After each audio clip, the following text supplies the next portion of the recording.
인간에 대한 환대 21번째 시간으로 대한민국에서 기독교인의 책무, 이런 좀 거창한 제목인데 이런 제목으로 말씀을 전하겠습니다. 사람은 누구나 다 사람의 자녀로 태어납니다. 부모가 되지 않는 사람은 있겠지만은 자녀가 아닌 사람은 없죠. 인간의 첫 만남은 다 부모와 만남입니다. 그런데 이 첫 만남이라는 게 의미가 깊습니다. 아이를 낳고 부모가 되어본 사람은 알 겁니다.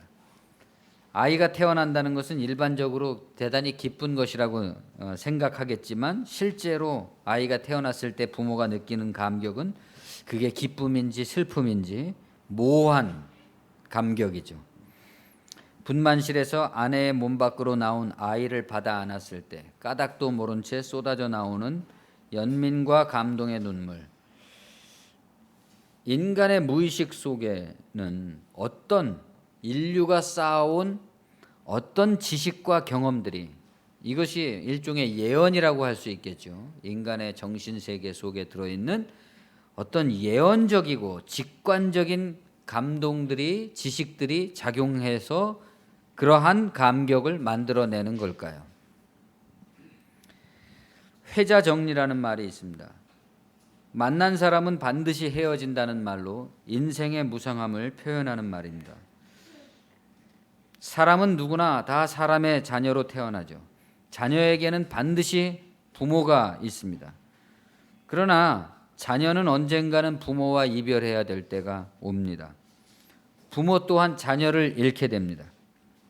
물론 정상적인 경우라면은 부모가 먼저 세상을 떠나죠. 그러나 결국 자녀 역시 세상을 떠난다는 입장에서 본다면 모든 자녀가 부모를 잃어버리듯이 모든 부모 또한 결국 자녀를 잃는다는 말도 이해가 됩니다. 시공을 떠나게 되면 시간상에는 순서가, 우리가 살아가는 시간상에는 순서가 있지만 시공을 떠나면 시간의 순서가 필요가 없어집니다. 시공을 떠나게 되면 모든 사건 속에 벌써 다 예언이 들어있고, 그렇죠? 어떤 일이 벌어졌을 때는 어떤 결과가 일어나리라는 예언이 벌써 그 속에 들어있는 거죠. 우리가 모를 뿐이지. 모든 사건은 다 어떤 예언의 결과가 되는 겁니다. 이런 생각은 흔히 해보는 생각은 아니지만 모든 자녀가 부모를 잃는 것처럼 모든 부모도 자녀를 잃는 것입니다. 처음 아이를 낳았을 때, 사람으로 태어나서 사람을 낳게 됐을 때 그 말할 수 없는 슬픔과 연민은 만났기 때문에 헤어져야만 된다는 오직 한 가지 명백한 영혼이, 그 명백함을 영혼이 잊지 않고 있는 그런 인간의 근원적인 지식으로부터 나온 것이 아닐까요? 이 명백함이라는 것, 만났으면 반드시 헤어진다는 이 명백함을 감추고 외면한 채, 과거의 인류의 역사를 생각해 보면 오늘날 같이 그래도 인간이 의료적 혜택이나 이런 거를 통해서 굉장히 상당한 안정적인 삶을, 우리나라만 생각해 보더라도 5,000년 역사에 지금같이 그래도 안정된 삶을 사는 적은 없었지 않습니까?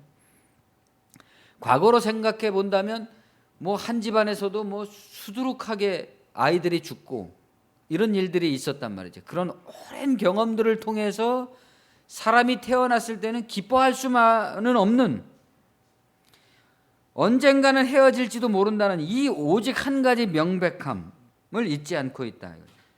이 명백함을 감추고 외면한 채 불확실함과 모호함 가운데서 인간은 살아가는 거죠.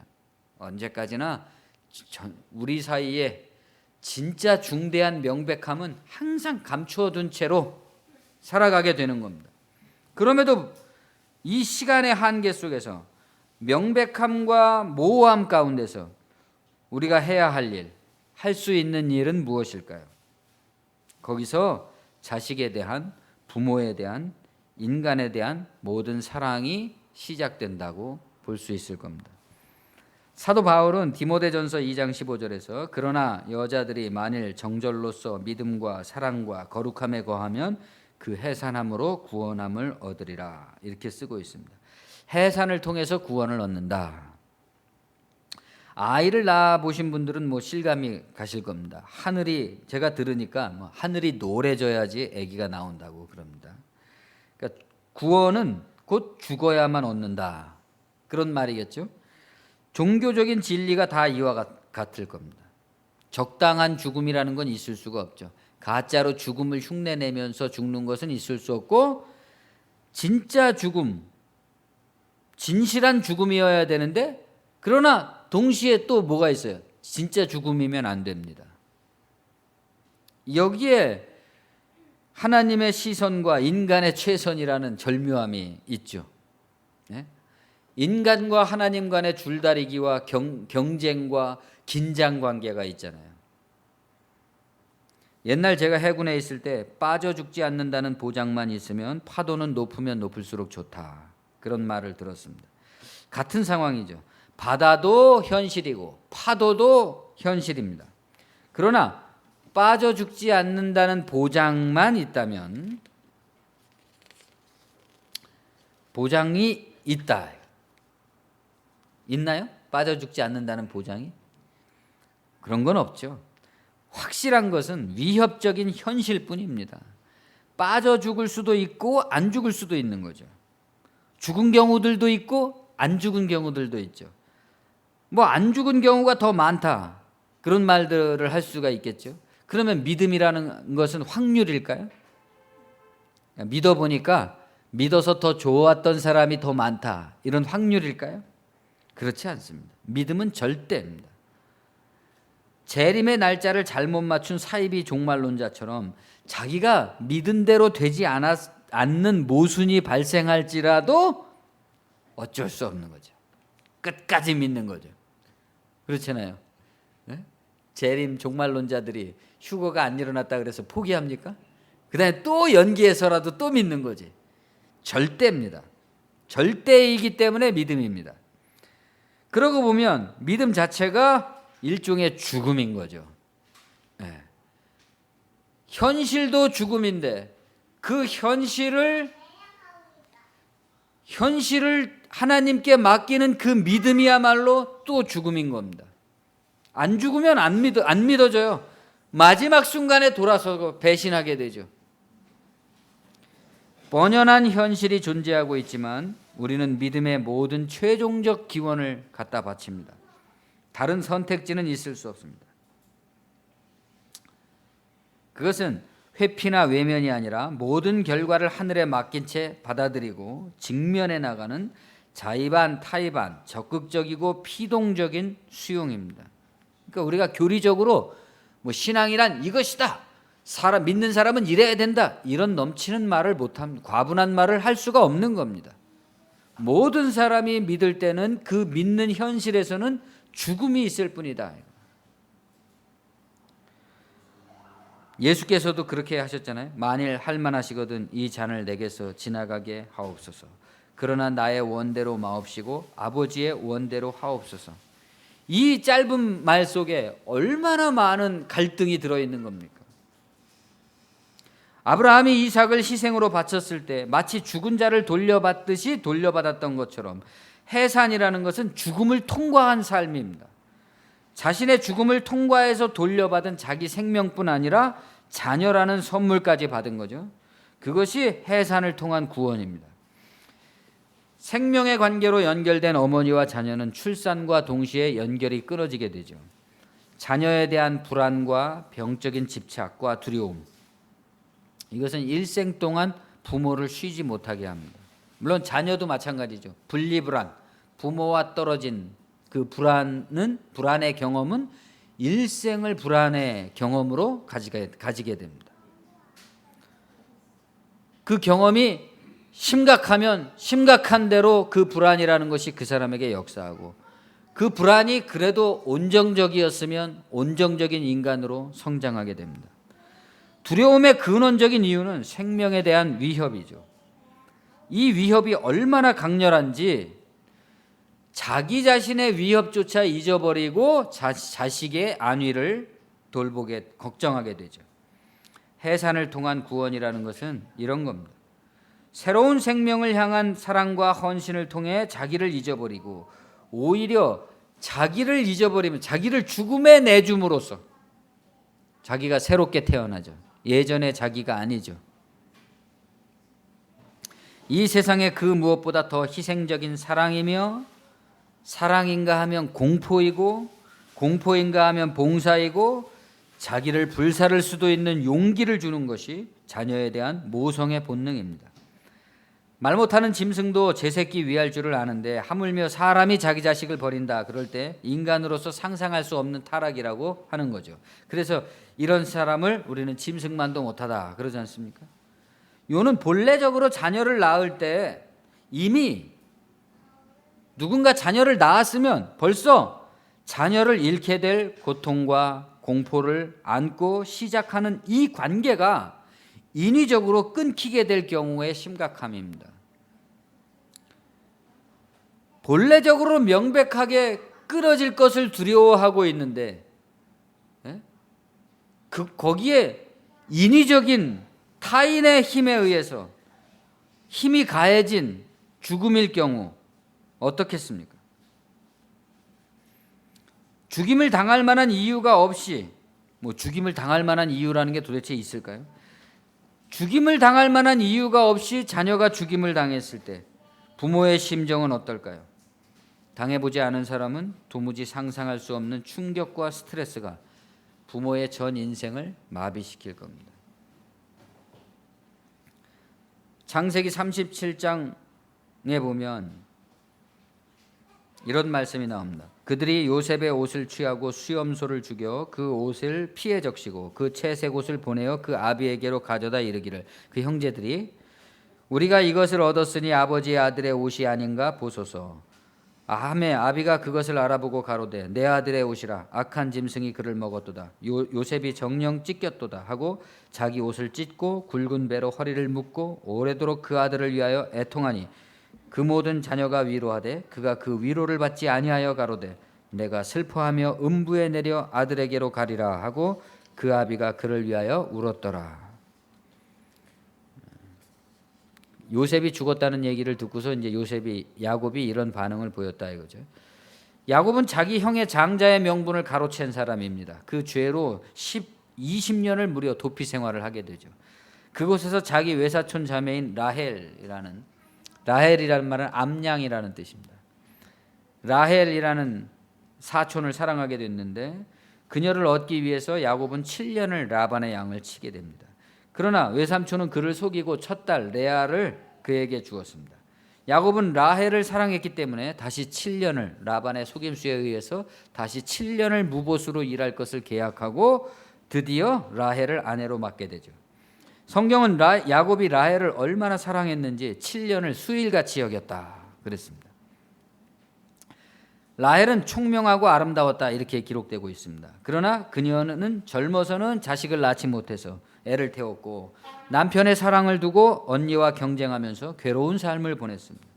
레아가 여러 명의 아들을 낳은 후에 라헬이 온갖 마음고생을 다 겪은 후에 하나님께서는 그녀에게 아들을 주셨습니다. 그 사람이 요셉이죠. 그렇기 때문에 요셉에 대한 부모의 사랑이 어떠했을지는 짐작할 만한 겁니다. 그리고 야곱이 마침내 라반을 떠나서 고향으로 돌아오던 로중에서 라헬은 두 번째 아들을 낳다가 산고 중에 숨을 거두게 됩니다.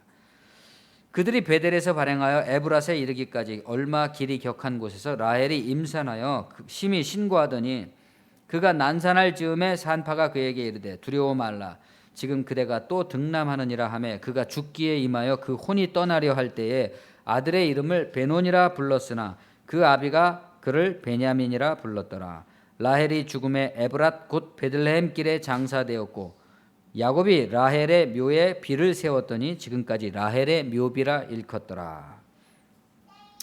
라헬이 죽은 곳은 길이 험한 곳으로 이름도 없는 그냥 에브랏 가는 길가였다 그랬습니다. 그러니까 라헬은 죽음에 임해서 아들의 이름을 베논이 슬픔의 아들이라고 불렀습니다. 그러나 야곱은 어쩔 수 없는 상태이기 때문에 라헬을 길가에 묻을 수밖에 없었고 그저 작은 표시를 세워놨을 뿐입니다. 그러나 야곱은 라헬의 둘째 아들에게는 베냐민 오른손의 아들이다 이런 이름을 붙여줍니다. 요셉이 짐승에게 찢겨 죽었다고 생각했을 때 야곱의 절망은 특히 심각한 것이었죠. 이제 자기 인생은 끝났다 이겁니다. 그는 야곱과 라헬의 첫 아들이었고, 그러니까 어떤 의미에서는 야곱의 진짜 부인은 라헬이라고 할 수 있잖아요. 그렇기 때문에 이스라엘에서는 족보를 따질 때 장자가 누구냐라는 게 굉장히 중요하거든요. 창세기에 보면 어떤 때는 유다가 장자로 나오기도 하고 어떤 때는 요셉이 장자인 것처럼 나오기도 한단 말이죠. 그것은 이 엄밀한 의미로 따져서 유대인 자신들조차도 누구를 장자로 책정할 것인가에 대한 논란이 분분하다는 거죠. 왜 그러냐? 야곱의 진짜 부인을 라헬이라고 했을 때는 맏아들이 요셉이 되는 겁니다. 그런데 요셉이 죽었다는 것은 야곱의 맏아들 장자가 죽었다는 것을 의미하는 거죠. 그리고 실제로 나중에 요셉은 이스라엘의 진정한 맏아들 노릇을 한 사람입니다. 또 어렸을 때부터 그렇게 특이한 존재로 사랑과 기대를 한 몸에 받았던 사람이죠. 야곱은 아들을 잃고 그 아들이 애굽의 총리가 되어 자기를 찾는다는 소식을 들을 때까지 15년 동안을 절망 가운데 살았을 것입니다. 살아도 산 게 아니죠. 12명의 아들들 가운데 채색 옷까지 입히면서 이 얘야말로 내가 사랑한 나의 진정한 아내의 아들이다, 이렇게 인정한 거죠. 그런데 그 아들을 잃었단 말이에요. 너무 사랑한 나머지. 애굽의 총리가 된 아들과 재회를 하게 됐을 때 야곱은 이렇게 말합니다. 이스라엘이 요셉에게 이르되 내가 지금까지 살아있고 내가 내 얼굴을 보았으니 지금 죽어도 가하도다. 아들이 살아있다는 것을 확인했을 때 아버지는 왜 하필 자기의 죽음을 끌어다 대면서 감격을 하는 걸까요? 우리가 그러잖아요. 너무 좋은 일이 있을 때 지금 죽어도 괜찮다. 왜 하필이면 이 좋은 감격을 죽음으로부터 해방된 상태, 곧 구원의 상태이기 때문에 그렇죠. 진정한 죽음은 그냥 육신적인 죽음이 아닌 거죠. 보다 더 절망적인 삶이 있습니다. 죽음보다 못한. 키에르케고르의 말대로 절망이라는 것은 곧 진정한 죽음에 이르는 병이다. 절망은 진정한 죽음에 이르는 병이다.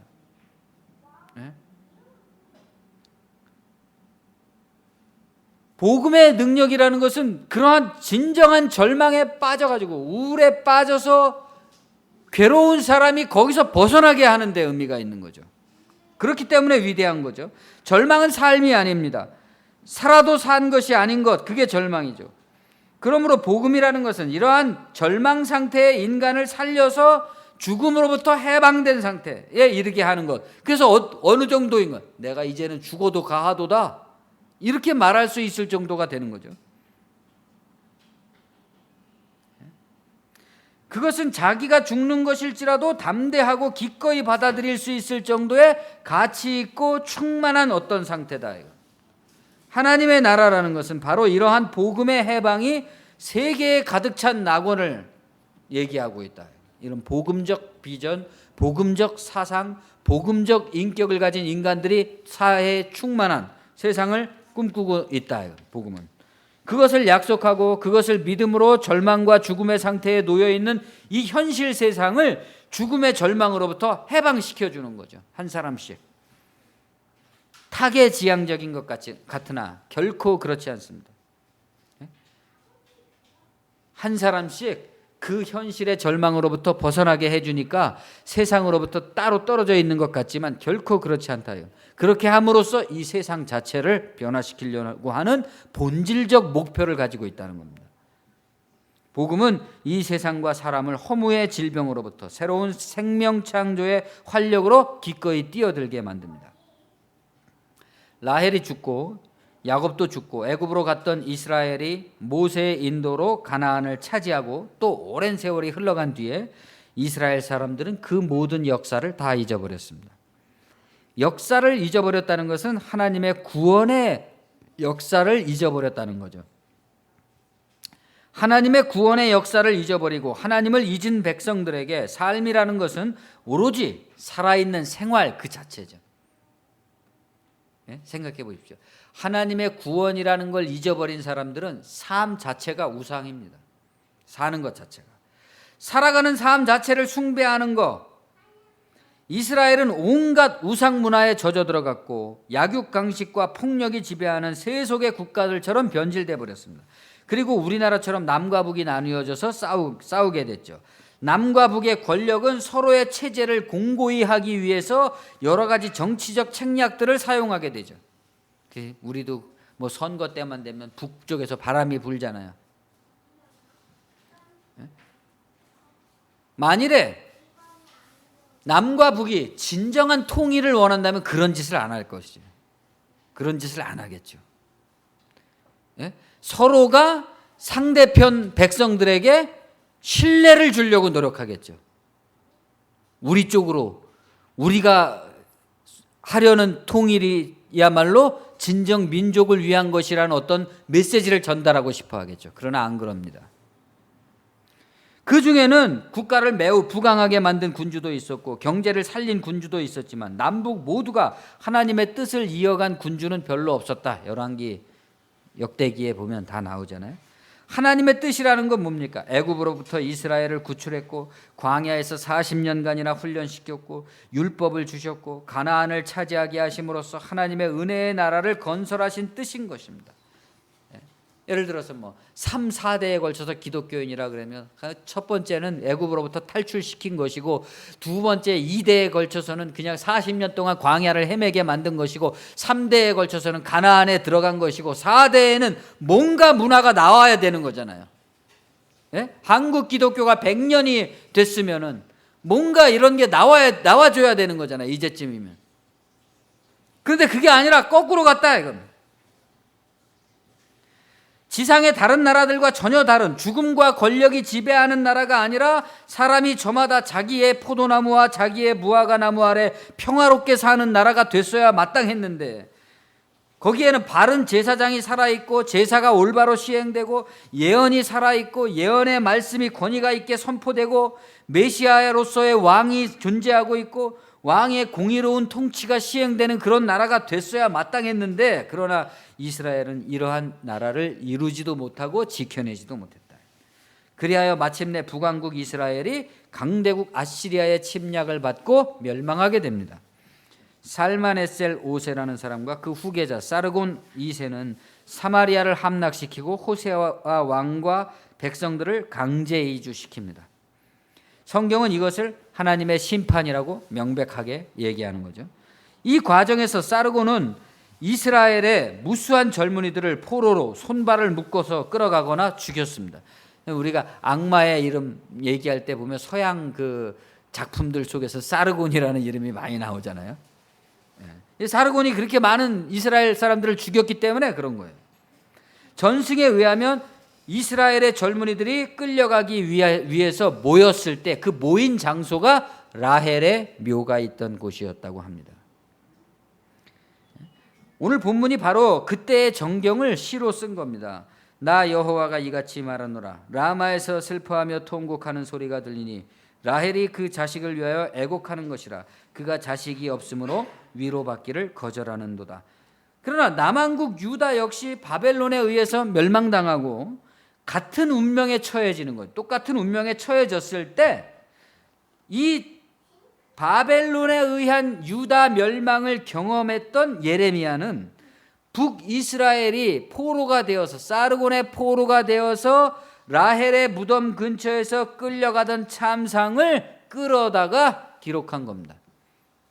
그러니까 그 당시 북이스라엘의 그 참상을 기록한 게 아니라 남유다가 멸망당해서 왕의 두 눈이 뽑히고 결박당해서 무수한 유대의 젊은 남녀들이 끌려갈 때 그것을 북이스라엘이 끌려갈 때 그 라헬의 묘비 근처에서 있었던 참상을 끌어다가 시적으로 묘사하고 있는 것이다. 예루살렘의 백성이 포로로 끌려갈 때 이곳에 모여있는 참상을 라헬이 무덤 속에서 슬퍼한다는 겁니다.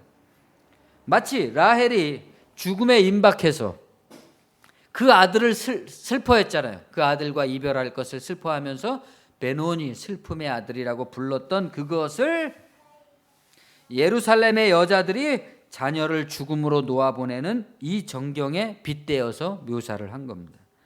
그가 자식이 없으므로 위로받기를 거절하는도다. 만일 요셉처럼 15년 후에는 자식이 살아 돌아올 수 있다 이러면은 혹시 위로가 될지 모르겠죠. 그러나 자녀가 죽은 마당에는 그 어떤 위로도 위로가 될 수 없습니다. 그것은 오로지 슬픔의 절망만을 확인시켜 줄 뿐인 거죠. 그런데 이 참혹한 현실은 어디에서 왔느냐? 이 죽임의 권력은 도대체 어디에서 온 거냐? 왜 이런 짓들을 하고 있는 것이냐? 예레미야는 에브라임과 므낫세족의 어머니 라헬이 그 자식을 위하여 애곡하는 것에 아시리아에 사로잡혀간 이스라엘을 비유합니다. 이 묘사는 훗날 아이를 잃은 베들레헴의 어머니들의 슬픔을 묘사한 예언으로 마태복음에서 인용됩니다. 우리가 복음서를 읽을 때 구약 성경에서 인용된 것들은 매우 중요한 의미를 지닌다 이렇게 생각이 되는 거죠. 마태복음 2장 16절 이하에 보면 이에 헤롯이 박사들에게 속은 줄 알고 심히 노하여 사람들을 보내어 베들레헴과 그 모든 지경 안에 있는 사내 아이를 박사들에게 자세히 알아본 그때를 표준하여 2살로부터 그 아래로 다 죽이니 이에 선지자 예레미야로 말씀하신 바 라마에서 슬퍼하며 크게 통곡하는 소리가 들리니 라헬이 그 자식을 위하여 애곡하는 것이라. 그가 자식이 없으므로 위로받기를 거절하였도다 함이 이루어졌느니라. 그랬습니다. 유대왕 헤롯의 명령에 의해서 베들레헴에서 아기들이 죽임을 당했을 때 부르짖던 그 애곡의 소리를 예레미야에 의탁해서 표현하고 있는 거죠.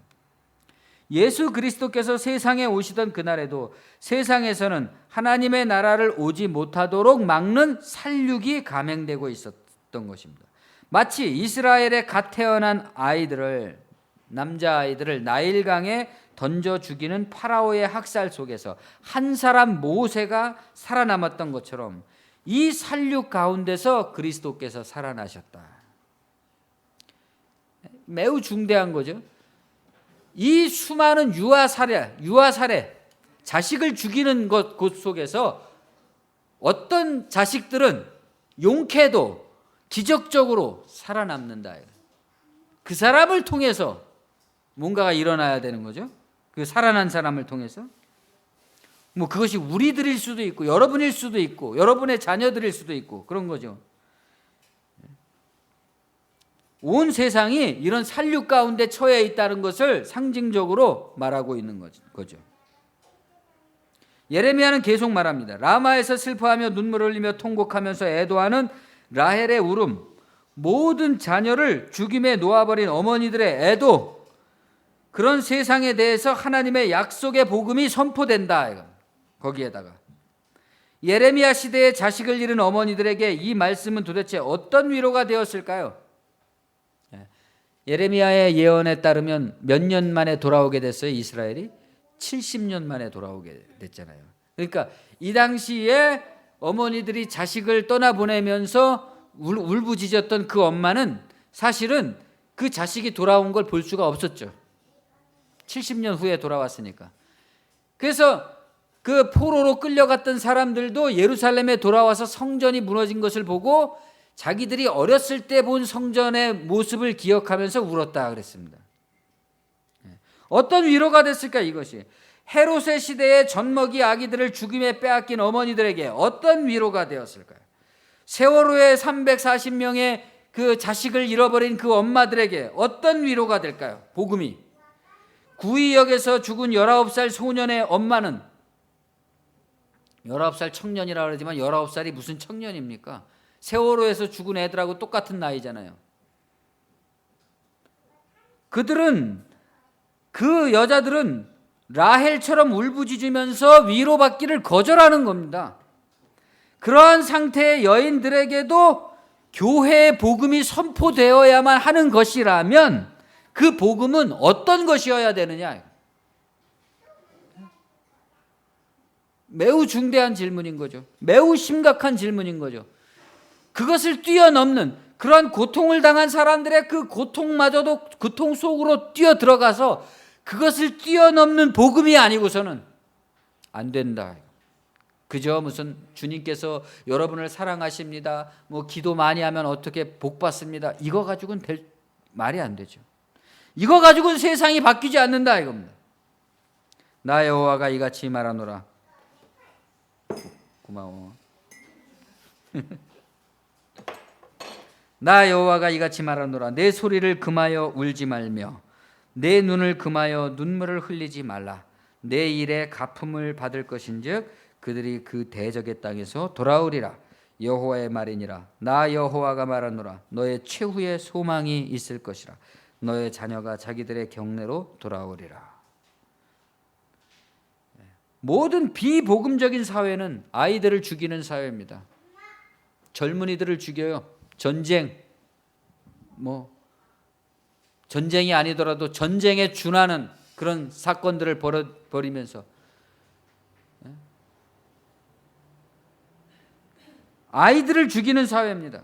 모든 반하나님 나라의 국가들은 자식들을 죽이는 국가입니다. 지금 보세요. 세계에서 다 젊은이들을 죽이는 나라들, 젊은이들이 죽는 현장들, 산모의 고통을 헛되게 하는 세계가 절망의 세계고 지옥입니다. 내 일에 갚음을 받는다 그럴 때 내 일이라는 것은 산모의 고통을 말하는 것. 너의 산고의 그 고통에 대해서 갚음, 보상이 있을 것이다. 이게 복음입니다. 모든 여자의 몸에서 태어난 모든 그 태어남에 대한 보상이 있을 것이다. 그 수고에 대한 최후의 소망이 있을 것이라 할 때 최후라는 것은 미래를 뜻하는 것이지만 자녀를 뜻하는 말이기도 한 거죠. 라헬의 통곡에 대한 야훼의 위로는 산고로 죽어가며 아이와 떨어져야 했던 라헬의 고통을 헤아려 아시는 하나님이 포로로 끌려가는 자식들을 보면서 통곡하는 이스라엘의 어머니들에게 그 자식들을 반드시 돌려주시겠다는 그런 의미이죠. 이게 절대의 믿음입니다. 죽음을 넘어가는 의미, 죽음을 넘어가는 믿음. 그래서 살아갈 수 있는 힘이 생기고 싸울 수 있는 힘이 생기고 다른 자식들, 내 자식은 죽었을지 모르겠지만 다른 자식들을 죽이는 세계와 싸워야 되는 거죠. 사람을 낳기 위한 산고의 고통이 결코 헛되지 않을 것이라는 말씀. 모든 태어나는 존재는 그 존재를 낳기 위해 쏟은 어머니의 피와 땀과 눈물이 헛되지 않아서 모든 죽음으로부터, 죽음의 공포로부터, 죽음의 권력으로부터 벗어날 해방의 날이 올 것을 약속합니다. 살아남은 사람은 그런 책무가 있는 거죠. 그러니까 살아남은 사람은 그러한 복음인 것을, 그러한 세상인 것을 지향해 나가야 될 책임이 있다. 오늘날 그 어느 때보다 그 믿음으로, 그 절대의 믿음을 부정하는 권력의 우상과 세상의 절망에 맞서 나가야만 될 책무가 대한민국의 교회와 그리스도인들에게 있습니다. 기도하겠습니다. 하나님 아버지, 은혜를 감사합니다. 우리 나라의 참상과 현실을 생각할 때 너무나 말이 안 되고 기막히는 일들이, 그러나 그런 일들이 벌어짐에도 불구하고 이 사태를 수습할 수 있는 지혜가 우리에게 없습니다. 없음을 봅니다. 주님, 참으로 교회가 살아있고 복음이 살아있다면 우리 사회를 이렇게 망가뜨려지는데